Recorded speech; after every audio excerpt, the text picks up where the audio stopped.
ito yung sasabi. Hey guys! Eva? Ikaw ba yan?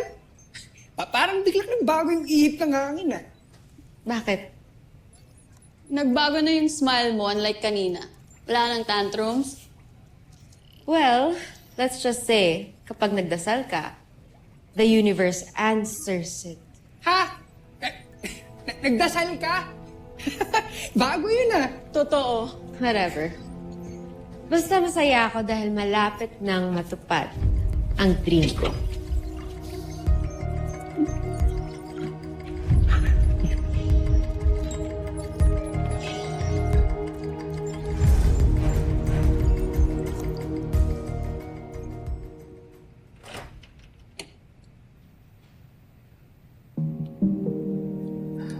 There. There, Alpha. Meet my parents. Nanay. Tatay.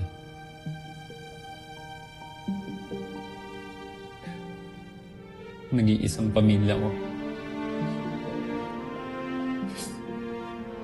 Sa buong mundo.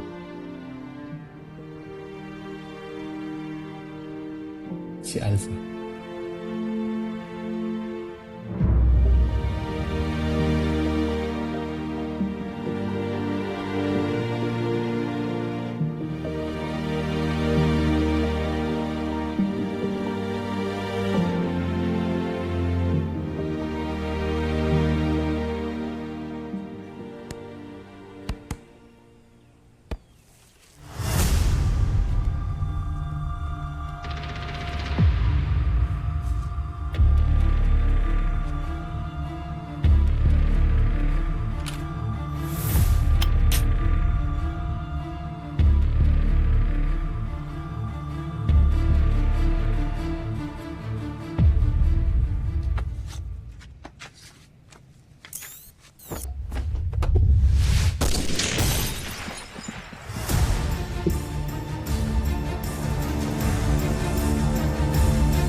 Ava! Ava! Well, if it is a Jamie... Well mo yung mukha mo! Jimmy! Aray ko! Kaya ko yung pinapaliwan. Yun pala, kriminal ka rin pala! Watch your words, Jamie! Ano na naman bang nangyari? Yung kaibigan niyo, she tried to assassinate me. She tried to shoot me! Ano? Easy on your accusations, Jamie.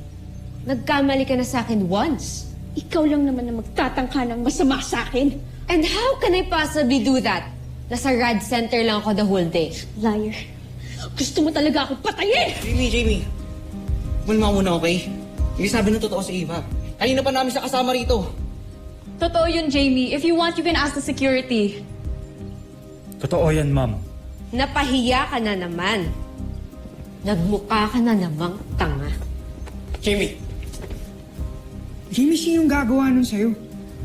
Siguro dapat i-report mo na may nagtatangka sa buhay mo. Teka, alam na ba to nila Steve?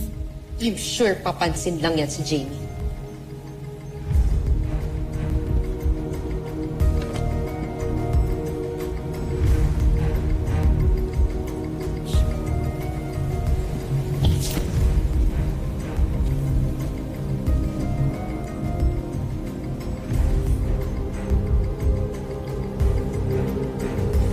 Jimmy.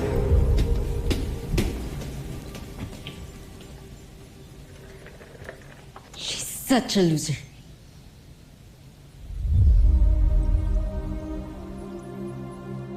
Hindi ako makapaniwala na sa loob mismo ng camp na to nangyari. This is the most secured place on earth, for Christ's sake! Mukhang hindi na ngayon, Dad.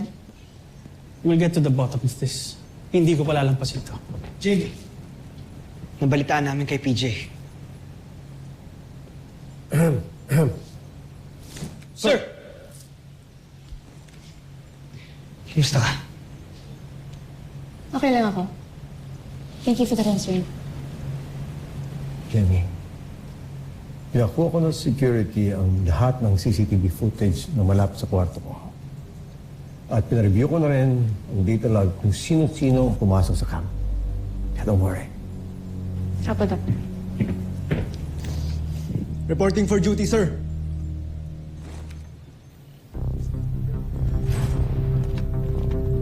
Excuse me? It's excuse me, sir. Mga kadit lang kayo dito, di ba? Bro, easy ka lang, ha? I'm not sure, bro. Ano sa tingin nyo? Prinsipe kayo dito?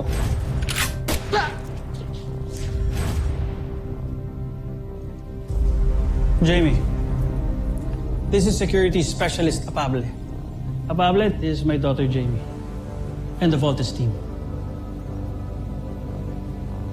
Kilala ko siya, Commander Robinson. I know. Gusto ko lang i-ensure na walang masamang mangyayari sa'yo. Hanggat hindi ko nakikilala ang nag-attempt na mag-assassinate sa'yo. That's why I'm assigning a Pable para maging bodyguard. Bodyguard? Hindi ko kailangan ng bodyguard, Dad. I can take care of myself. Jamie, huwag ka nang kumontra. Kahit gaano ka kagaling, if someone wants to get you, delikado ko din. Huwag na matigas ang ulo, anak. Kailangan mo pakalmain ang loob ko. But Dad, That's on order, Jamie. End of discussion. yes, Dad. Yes, sir.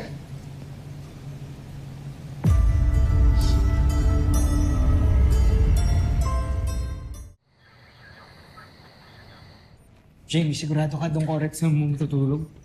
Baka mamaya balikan ka na naman ng gunman eh. Just request for another room. Pwede naman yan. Okay nga ako. Besides, andyan naman si Apable in case I need help. Wait lang, ma'am. Check ko muna yung kwarto mo.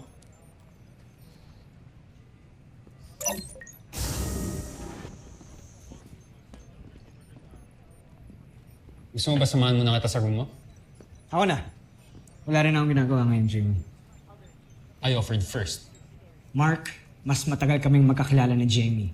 Kaya mas makaka-assure siya na mas mapagkakatiwalaan niya ako kaysa sa'yo. So di ako mapagkakatiwalaan, ganun? Wala akong sinasabing ganyan. Nga kayong mag-aaway. Kanina pa kayo ni Daddy.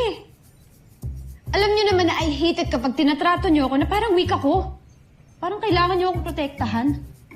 I am not that type of girl. Okay lang ako mag-isa. Besides, pag bumalik pa yung assassinate, ako pa mismo magpapatumba sa kanya. Okay? Thank you for the offer, but I'm good. Clear na, ma'am. Basta lock mo lagi ang pinto mo at pag mo bubuksan ng bintana. Apable, lagi mong babantayan si Jamie at huwag kang alis dyan. Kung kailangan mo ng backup, nandiyan lang ako sa tapat. Clear? Yes, sir. Good. Kulit ninyo! Hindi nga ako isang damsel in distress. Kaya kong protektahan ng sarili ko, okay? Good night. Good night.